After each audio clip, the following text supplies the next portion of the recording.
Olá, terça-feira, 12 de maio. Hoje nós vamos falar sobre os perigos da automedicação nos casos de suspeita de dengue. Quem faz o alerta é a vice-presidente do Conselho Regional de Farmácia do Estado de São Paulo, a Raquel Delfini Rizzi. Ainda sobre dengue. Doença avança mesmo com a mudança no clima. Aqui em Bauru, terrenos sujos são os vilões dos criadouros. Na sessão da Câmara, vereadores pedem comissão especial de inquérito para investigar a situação do aterro e preço das tarifas de ônibus.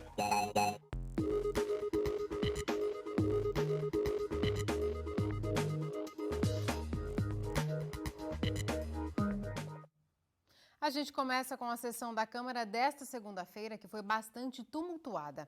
2 assuntos motivaram o pedido de abertura de SEI, Comissão Especial de Inquérito. Um por causa do valor das tarifas de ônibus e o outro a destinação do lixo na cidade. O assunto que dominou os debates na tribuna foi a abertura dos envelopes da licitação que vai contratar a empresa privada para dar destinação ao lixo da cidade. A sessão pública foi realizada na manhã desta segunda-feira e a principal crítica dos vereadores é em relação aos valores. A primeira classificada, a empresa Monte Azul Engenharia Ambiental, de Araçatuba, apresentou o preço de R$ 165 por tonelada. Com isso, o gasto anual da prefeitura passaria a ser de R$ 14.850.000, 9 milhões a mais do que é pago hoje para Endurbe. O vereador Moisés Rossi levantou dúvidas sobre o fato de o aterro privado da vizinha Piratininga ter sido desclassificado e uma empresa a 200 quilômetros de Bauru ter oferecido o menor preço. Como que uma empresa de Araçatuba cobra mais barato do que uma empresa que está a 17 quilômetros da nossa cidade? Ora, é claro que isso nos causa dúvida. A impressão que dá, e a gente tem conhecimento em outras situações de asfalto e tudo mais, já está tudo acertado lá por trás. Esse você ganha, e no fim todo mundo vai ganhar, porque é claro que ninguém vai pegar o lixo de Bauru e levar para Araçatuba. Para Lima Júnior, não há dúvidas de que a licitação prejudica as finanças do município. Por isso, ele defendeu a abertura de uma SEI para avaliar se há improbidade administrativa. Durante a sessão, um documento chegou a ser redigido para que o pedido seja votado. Existe um prejuízo provado aos cofres municipais, mediante a inércia que a Prefeitura teve ao longo desses últimos 4 anos, que nada fez tendo ciência, e a Câmara Municipal, como órgão fiscalizador da sociedade, não pode ficar inerte a esse desmando, é assim que eu chamo, que está gerando um prejuízo de mais de 9 milhões de reais ao ano. O líder do governo na Câmara rebateu as críticas e disse que o Executivo está tomando todas as providências para manter o lixo no aterro municipal. O presidente da Endurbe, ele entende que é possível continuar depositando na área de 4 mil metros que tem ao lado do aterro, que já estaria nesse momento providenciando o licenciamento. Ele insiste que deve continuar usando. Os postes que estavam no local lá, que a gente já vem comentando, já estão sendo retirados pela CPFL, e é só uma questão de adaptar o licenciamento que foi feito em 2011, já que ao lado é uma continuação para essa área de 4 mil metros que poderia ser usada entre 4 a 6 meses. No entanto, Marquinho confirmou que o prefeito considerou os valores apresentados altos em comparação aos praticados pela Endurbe. O prefeito Rodrigo, ele entende que o valor é alto também e que antes de contratar qualquer enterro, que vai ser feita uma avaliação para ver se esse valor são os valores praticados na nossa região. E não foi só a destinação do lixo da cidade que motivou um pedido de abertura de SEI. O vereador Roque Ferreira também falou da necessidade de uma comissão especial de inquérito para apurar possíveis irregularidades no cálculo das tarifas de ônibus. No último sábado, a Prefeitura publicou no Diário Oficial um decreto reajustando as passagens do transporte coletivo. Mas Roque diz que as planilhas, com os custos que justificam os novos valores, estão superfaturadas. Essa metodologia foi elaborada em 1994, só que nós estamos em 2015. A tabela utilizada pela Endurbe é uma tabela que eleva todos os preços de insumo, de combustível, de recapagem de pneus. Portanto, seria necessário se debruçar mais tecnicamente sobre ela, né, para que a gente pudesse, de fato, aferir o custo desse sistema. O vereador afirma ainda que a Comissão de Fiscalização e Controle da Câmara já pediu adequações à forma de cálculo da tarifa, mas que a Endurbe não atendeu à solicitação. Por isso, segundo ele, uma SEI seria importante para esclarecer as dúvidas. Nós solicitamos da Endurbe as notas fiscais referente ao óleo diesel. A Endurbe se recusa a entregar esses documentos. Se a Endurbe se recusa a entregar, a pergunta tem que ser feita a ela. Por que ela se recusa a dar transparência ao custo? Porque é a partir desse custo, dos custos, que nós vamos determinando qual é o valor da tarifa. E as críticas dos vereadores chegaram ao Palácio das Cerejeiras. Ontem ainda, no fim do dia, o prefeito Rodrigo Agostinho suspendeu a homologação do processo licitatório para os serviços de transporte e destinação de resíduos sólidos em aterro sanitário.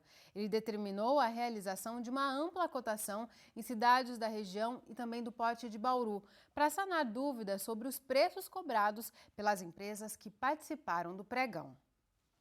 Agora, uma notícia para quem está em busca de novas oportunidades no mercado de trabalho. Começaram nesta semana as inscrições para o processo seletivo de cursos de aprendizagem industrial do Senai em Bauru. Tanto as inscrições quanto os cursos são gratuitos. Mais informações com a repórter Kátia Vanzini. São 35 vagas distribuídas em 3 cursos. Quem vai nos contar mais detalhes sobre os cursos é o coordenador pedagógico do Senai Bauru, Valdir Matheus. Quem pode se inscrever nesses cursos, Valdir? São alunos oriundos da comunidade, com idade de 14 a 24 anos ou 14 a 18, dependendo do curso. E nós estamos oferecendo vagas para o mecânico de usinagem, onde o pré-requisito é ter o ensino fundamental concluído e idade de 14 a 18 anos. O assistente administrativo, também com idade de 14 a 18 anos. Porém, basta ter no mínimo o 7º ano do ensino fundamental concluído, a antiga 6ª série, e para um curso novo, que é o operador de processos de abate e desossa de bovinos.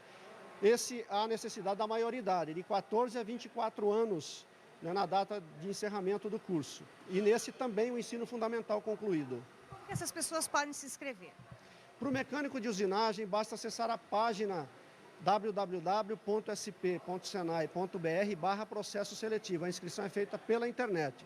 Já o assistente administrativo e o mecânico e o operador de processos de abate e desossa de bovinos, as inscrições são exclusivas na secretaria da escola.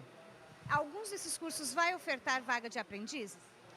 Todos esses cursos há grande possibilidade. O mecânico de usinagem e o assistente administrativo, eles iniciam o curso ainda não como aprendizes, mas é grande a possibilidade da escola inserir esses alunos em alguma empresa.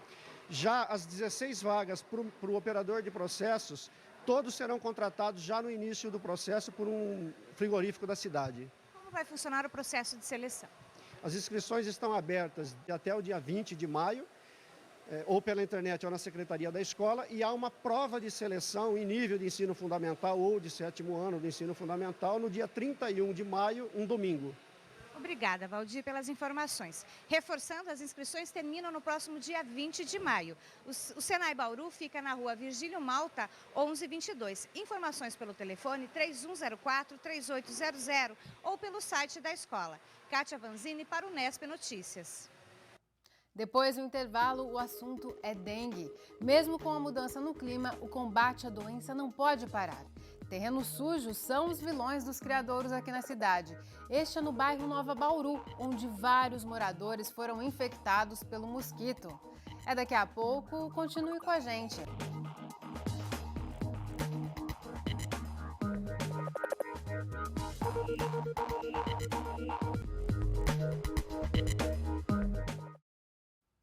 Bauru tem perto de 3.000 casos de dengue registrados neste ano. E apesar de a cidade passar por mais uma epidemia da doença, não é preciso andar muito para encontrar terrenos cheios de entulhos que acumulam água.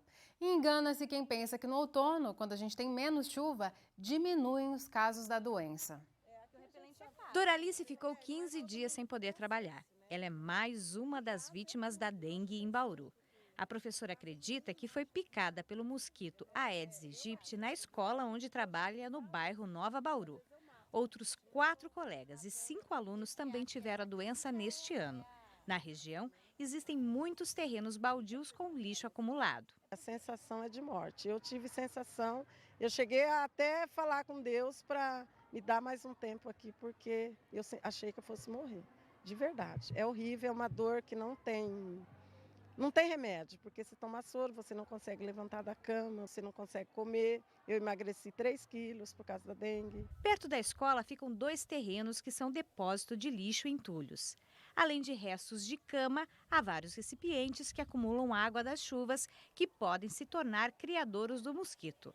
A população é obrigada a conviver com o lixo a céu aberto. Todo lugar, você olha de um lado tem terreno baldio, olha do outro tem terreno baldio. Eu acho que assim, só vai tomar consciência quando enfia a mão no bolso, que aí o pessoal, dá multa, mas a gente vê também piscinas abandonadas, terrenos. Segundo a coordenadora de ensino da escola da Doralice, diversas ações têm sido implementadas para tentar conscientizar os alunos e a população a não jogar lixo em terrenos. Já fizemos um mutirão, também construímos um jornalzinho, um folhetim, pedindo para que os alunos entrevistassem os pais, a comunidade, principalmente os que moram perto de terreno. E publicamos esse jornal, 300 cópias, o ano passado. Tatiane trabalha em frente ao terreno que virou depósito de lixo e entulhos. Ela comenta que há vários moradores no bairro com a doença. Segundo ela, a comunidade já pediu a limpeza do imóvel para a prefeitura. O depósito de água fica aí, esses recipientes com água, o pessoal, criança passa aqui o dia todo, E não só aqui, mas lá embaixo, que também tem bastante terreno baldio, casas abandonadas aqui no bairro. Já pediram para a prefeitura para limpar o terreno? Sim, nós já pedimos para a prefeitura, mas não tem resolvido, Apesar das reclamações dos moradores, o setor responsável pela fiscalização de imóveis afirma que tem intensificado o trabalho. O nosso trabalho é o ano todo, inclusive aos finais de semana também trabalhamos para que possamos visitar as casas que estão fechadas durante a semana em que as pessoas trabalham. Então, é feita a orientação, a eliminação de criadouros, toda a parte de vistoria e tentamos atingir todos os setores da cidade. Noemi também alerta que a chegada do outono, que teoricamente é marcado pela estiagem e por temperaturas mais baixas, não significa que os números da doença tendam a diminuir. O mosquito Aedes aegypti, na verdade a fêmea, que é a que faz todo o trabalho de proliferação dos casos, ela que pica, ela é extremamente adaptável a todo tipo de clima, inclusive essas mudanças bruscas de temperatura. E não podemos relaxar, não. Nós temos casos o ano todo. Procurada pela nossa equipe, a Divisão de Vigilância Ambiental da Prefeitura informou que não há registros de reclamações sobre o terreno citado na reportagem. Mas, mesmo assim, uma vistoria deve ser feita no local até o fim desta semana. Se forem constatadas as irregularidades, os responsáveis serão identificados e notificados. Ainda segundo a Prefeitura, caso não limpem os locais, os donos dos terrenos pagam multa, que varia entre R$ 121 e R$ 4.200. Em casos mais urgentes, a própria Prefeitura tem assumido a limpeza dos imóveis e cobrado, posteriormente, uma multa no valor de 5% do terreno. Em abril, agora, 70 terrenos foram limpos pelo órgão público.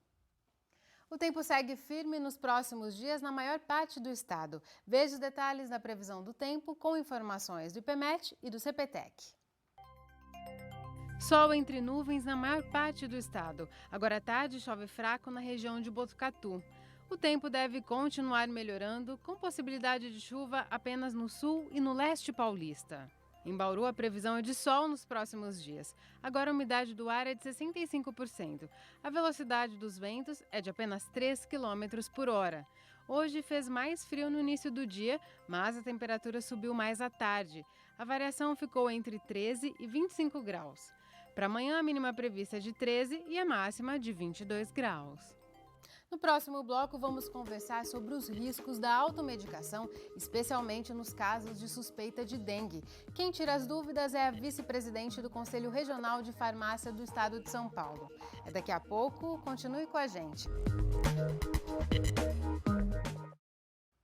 Voltamos e nós vamos falar agora sobre os perigos da automedicação, principalmente nos casos de suspeita de dengue. A gente conversou com a vice-presidente do Conselho Regional de Farmácia do Estado de São Paulo, a Raquel Delfine Rise. Ela faz um alerta geral sobre esse hábito típico do brasileiro de tomar remédios por conta própria. Dependendo do medicamento e da quantidade desse medicamento que ele está tomando, ele pode ter vários tipos de efeito colateral. O brasileiro tem sim essa mania de se automedicar, de ir à farmácia, e além disso, né, os balconistas têm algumas farmácias que têm a mania também de vender, né? Então une o útil ao agradável.